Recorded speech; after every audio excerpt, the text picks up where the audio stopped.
Hello hello everyone, welcome back to your channel दापूस learning. मेरा नाम है अनुराधा और आज की वीडियो में हम करने वाले हैं क्लास 12th की हिंदी के गद्य खंड से लिया गया पाठ भक्तिन का इम्पॉर्टेंट एमसीक्यू।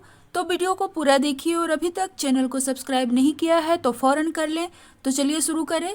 सबसे पहले पाठ के बारे में ब्रीफली जान लेते हैं। भक्तिन पाठ एक रेखा चित्र है जिसे महादेवी वर्मा ने लिखा है। भक्तिन उन्हीं की सेविका थी। महादेवी के घर में काम शुरू करने से पहले उसने कैसे एक संघर्षशील, स्वाभिमानी और कर्मठ जीवन जिया, कैसे पितृसत्तात्मक समाज में अपने और अपनी बेटियों के हक की लड़ाई लड़ती रही और उसमें हार कर कैसे जिंदगी की राह पूरी तरह बदल लेने के निर्णय तक पहुंची, उसी के व्यक्तित्व का बहुत दिलचस्प खाका महादेवी वर्मा जी ने खींचा है। तो पहला प्रश्न है, भक्तिन का गौना, यहाँ पर गौना होगा, गुना लिखा हुआ है, कितने वर्ष की उम्र में हो गया था? तो भक्तिन का गौना 9 वर्ष की उम्र में हो गया था। सही उत्तर है घ, 9 वर्ष की उम्र में हो गया था। भक्तिन की कितनी लड़कियां थी? तो भक्तिन की 3 लड़कियां थी। सही उत्तर है क, 3 लड़कियां थी। तीसरा प्रश्न है, जब भक्तिन के पति का निधन हुआ भक्तिन की उम्र तब कितनी थी? यहाँ लेखिका है लेकिन यह होगा भक्तिन की उम्र तब कितनी थी? तब उसकी उम्र थी 29 साल। कितनी थी? 29 वर्ष की थी वो। सही उत्तर है ख, 29 साल की उम्र में भक्तिन विधवा हो गई थी। चौथा प्रश्न है, भक्तिन का दामाद क्या लड़ाने का आदी था? तो भक्तिन का दामाद तीतर लड़ाने का आदी था। सही उत्तर है ग, तीतर। जैसे मुर्गी की लड़ाई होती है उसी तरह से तीतर की भी होती है। भक्तिन का असली नाम क्या था? तो भक्तिन का असली नाम था लक्ष्मी। सही उत्तर है क, लक्ष्मी।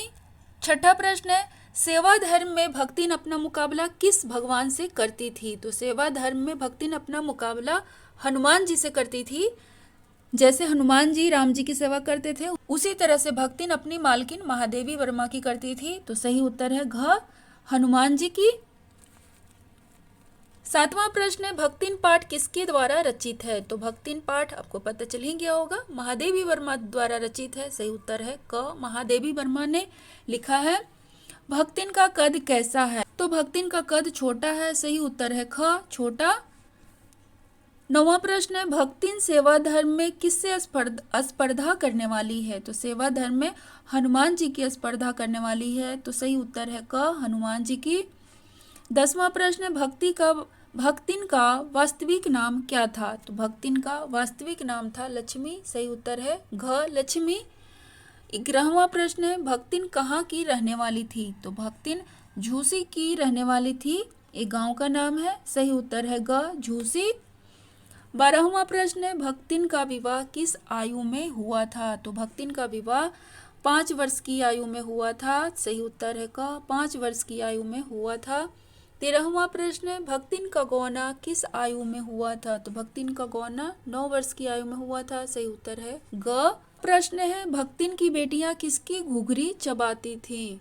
तो भक्तिन की बेटियां चने बाजरा की घुघरी चबाती थी। सही उत्तर है घ। 15वां प्रश्न है, भक्तिन की कहानी कैसी है? तो भक्तिन की कहानी दुखद है। सही उत्तर है क, दुखद। 16वां प्रश्न है, भक्तिन के पति का जब देहांत हुआ तो भक्तिन की आयु कितने वर्ष थी? तो उस समय भक्तिन की आयु 29 वर्ष थी। सही उत्तर है ग, 29 वर्ष। दुर्लभ्य क्या है? 17वां प्रश्न है। तो दुर्लभ्य मतलब होता है जिसे पार करना कठिन हो, जिसे पार नहीं किया जा सकता है उसे दुर्लभ्य कहते हैं। सही उत्तर है ग, जिसे पार करना कठिन हो। 18वां प्रश्न है, भक्तिन लेखिका को कौन सी चाय देती थी? तो लेखिका को तुलसी की चाय बनाकर देती थी। सही उत्तर है ग, तुलसी की। 19वां प्रश्न है, लेखिका की हिरनी का क्या नाम था? तो हिरनी का नाम था सोना। सही उत्तर है ख, सोना। 20वां प्रश्न है, भक्तिन कारावास से किस प्रकार डरती थी? तो भक्तिन कारावास से यमलोक की तरह डरती थी।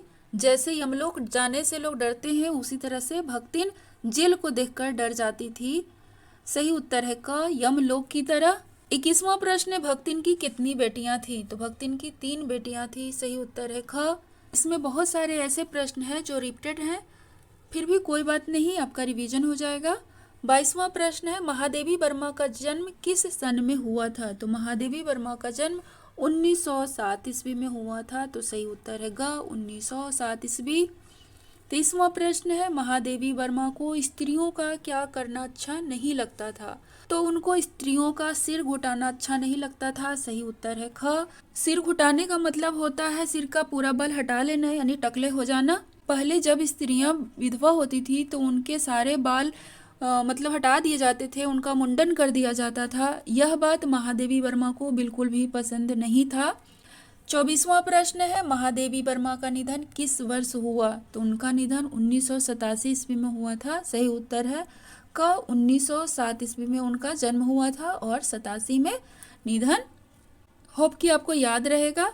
25वां प्रश्न है, महादेवी वर्मा अपने परिवार में किसके लिए प्रख्यात थी? तो महादेवी वर्मा अपने परिवार में पाक विद्या के लिए प्रख्यात थी, सही उत्तर है क, पाक विद्या के लिए।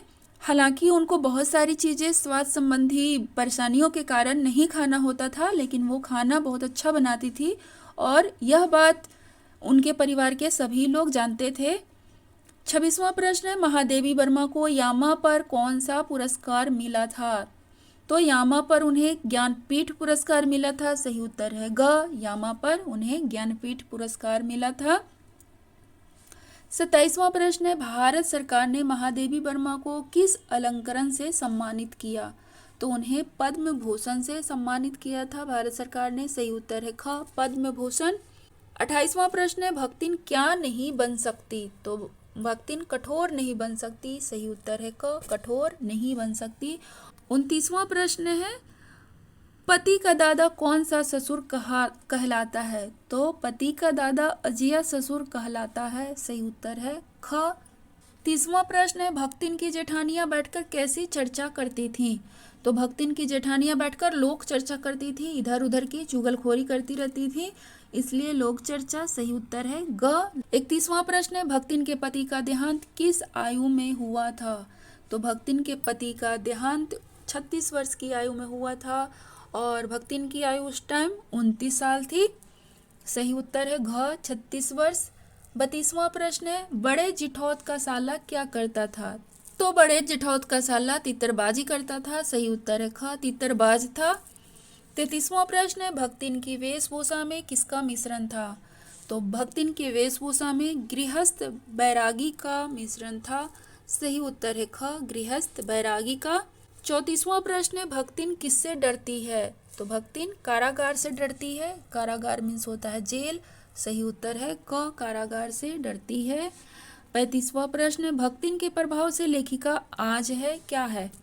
शहरी, अनपढ़, देहाती, विदेशी, सही उत्तर है ग, देहातीन है। 36वां प्रश्न है, भक्तिन बिना पढ़े ही पढ़ने वालों की क्या बन गई? तो पढ़ने वालों की चहेती बन गई, सही उत्तर है ख, चहेती बन गई थी। 37वां प्रश्न है, भक्तिन जब शहर आई तो उसकी घुटी हुई चांद किससे ढकी हुई थी? तो उसकी घुटी हुई चांद मोटी मैली धोती से ढकी हुई थी, सही उत्तर है घ, मोटी मैली धोती से। अगला प्रश्न है, लेखिका ने भक्तिन का नामकरण क्या देखकर किया था? तो लेखिका ने भक्तिन का नामकरण उसकी गले में पड़ी हुई कंठी माला देखकर किया था, सही उत्तर है घ, कंठी माला देखकर उसका नाम उन्होंने भक्तिन कर दिया। अगला प्रश्न है, तीरथ गए मुंडाए सिद्धा, यह पंक्ति किसने उच्चारित की थी? तो यह पंक्ति भक्तिन ने उच्चारित की थी, सही उत्तर है ग, भक्तिन ने। अगला प्रश्न, लेखिका क्या पढ़ते पढ़ते शहर और देहात के जीवन के अंतर पर विचार किया? तो उन्होंने न्याय सूत्र पढ़ते पढ़ते शहर और देहात के जीवन पर विचार किया, सही उत्तर है ग, न्याय सूत्र। जब भक्तिन उनके घर में पहली बार आई थी और उन्हें जो खाना बनाकर खिलाया था उसने मोटी मोटी रोटियां, ऊपर से भक्ति ने अपनी पाक कला का अनेकों प्रमाण पत्र दिया था और जब वह यूनिवर्सिटी जा रही थी तो उसी पर विचार करती रही, क्या पढ़कर?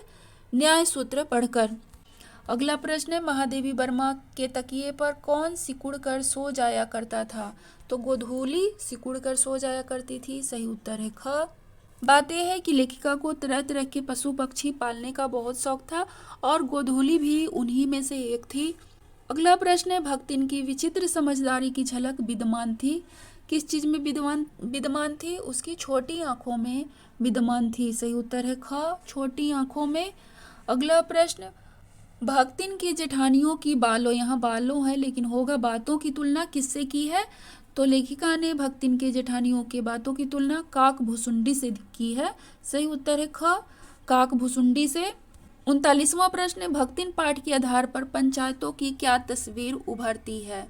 तो भक्तिन पाठ के आधार पर पंचायतें गूंगी, लाचार और अयोग्य हैं, ये तस्वीर उभरती हैं। तो सही उत्तर है ए, पंचायतें गूंगी, लाचार और अयोग्य हैं। जब भक्तिन की बेटी के साथ उसके जेठौत का साला दुर्व्यवहार करता है तो पंचायतें उसी के साथ उसकी बेटी की शादी करने का आदेश देती है और करवा भी देती है, बिना यह जाने कि सही क्या है गलत क्या है, और वह सही न्याय नहीं कर पाती है।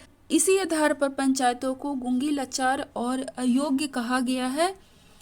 40वां प्रश्न है, भक्तिन किस प्रकार का भोजन बनाती थी? तो भक्तिन सीधा सरल भोजन बनाती थी। सही उत्तर है सी, सादा सादा भोजन बनाती थी। 41वां प्रश्न है, भक्तिन में कौन सा भाव प्रबल था? तो भक्तिन में स्वाभिमान का भाव प्रबल था। सही उत्तर है बी, स्वाभिमान का भाव प्रबल था। खोटे सिक्कों की टकसाल का अर्थ क्या है? इस प्रश्न का सही ऑप्शन है डी, कन्याओं को जन्म देने वाली पत्नी को खोटे सिक्कों की टकसाल कहा गया है। यानी उस जमाने में पुत्र को पैदा करना सामाजिक प्रतिष्ठा और भाग्य की बात समझी जाती थी, और आज भी है बहुत जगह। महादेवी ने लक्ष्मण को भक्तिन कहना क्यों आराम कर दिया था? तो उसके गले में कंठी माला देखकर लेखिका ने उसे भक्तिन कहना आराम कर दिया था। सही उत्तर है सी, उसके गले में कंठी माला देखकर। भक्तिन किसके लिए लड़ाई लड़ती रही? तो भक्तिन अपनी बेटियों के हक के लिए लड़ाई लड़ती रही। सही उत्तर है डी, अपनी बेटियों के हक के लिए। भक्तिन महादेवी से कितने वर्ष बड़ी थी? तो भक्तिन महादेवी से 25 वर्ष बड़ी थी। 47वां प्रश्न है, भक्तिन किसके समान अपने मालकिन के साथ लगी रहती थी? तो छाया के समान अपने मालकिन के साथ लगी रहती थी। सही उत्तर है ए, उसने पहले भी प्रश्न में आया है कि वह अपने को हनुमान जी की तरह सेविका मानती थी। 48वां प्रश्न है, भक्तिन का सूरवीर पिता किस गांव का रहने वाला था? तो उसका सूरवीर पिता झूसी गांव का रहने वाला था। सही उत्तर है सी, झूसी गांव का रहने वाला था। 50वां प्रश्न है, भक्तिन का विवाह किस गांव में हुआ? तो उसका विवाह हंडिया गांव में हुआ था। सही उत्तर है ए, हंडिया। भक्तिन की कितनी जेठानियां थी? तो भक्तिन की 2 जेठानियां थी। सही उत्तर है सी, 2 जेठानियां थी। अगला प्रश्न है, महादेवी ने भक्तिन के जीवन को कितने परिच्छेदों में विभक्त किया है? तो महादेवी ने भक्तिन के जीवन को 4 परिच्छेदों में विभक्त किया है। सही उत्तर है बी, 4 परिच्छेदों में। अगला प्रश्न है, ससुराल में भक्तिन के साथ सद्व्यवहार किसने किया? तो भक्तिन के साथ सद्व्यवहार उसके पति ने किया था। सही उत्तर है बी, पति ने किया था। अगला प्रश्न, सास और जेठानियां भक्तिन के साथ कैसा व्यवहार करती थीं? तो वो उसके साथ क्रूरतापूर्ण व्यवहार करती थी। सही उत्तर है ए, क्रूरतापूर्ण व्यवहार। अगला प्रश्न है, भक्तिन के ससुराल वालों ने उसके पति की मृत्यु पर उसे पुनर्विवाह के लिए क्यों कहा? ससुराल वालों ने उसके पुनर्विवाह के लिए इसलिए कहा ताकि भक्तिन सुखी वैवाहिक जीवन व्यतीत कर सके, नहीं ताकि वे भक्तिन की घर संपत्ति को हथिया सकें। बिल्कुल, वो इसलिए उसकी शादी करवाना चाहते थे ताकि भक्तिन की घर संपत्ति को हथिया लें। सही उत्तर है बी, न ही दूसरी शादी करवाने का मतलब था उन्हें कि उसे समाज में सम्मान मिल सके, ये भी नहीं था। अगला प्रश्न है, हमारा समाज विधवा के साथ कैसा व्यवहार करता है? तो हमारा समाज विधवा के साथ असम्मानपूर्ण व्यवहार करता है, उनके साथ बिल्कुल उनको बिल्कुल सम्मान नहीं देता है। सही उत्तर है बी, असम्मानपूर्ण व्यवहार करता है। तो बच्चों, आज की वीडियो में इतना ही। अगर अभी तक चैनल को सब्सक्राइब नहीं किया है तो फ़ौरन कर लें, फटाफट कर लें, और वीडियो को लाइक कर दीजिए और कमेंट्स करके बताइए कि वीडियो आपको कैसा लगा। तो मिलते हैं किसी और वीडियो में, तब तक के लिए अपना ध्यान रखिए। Thank you so much.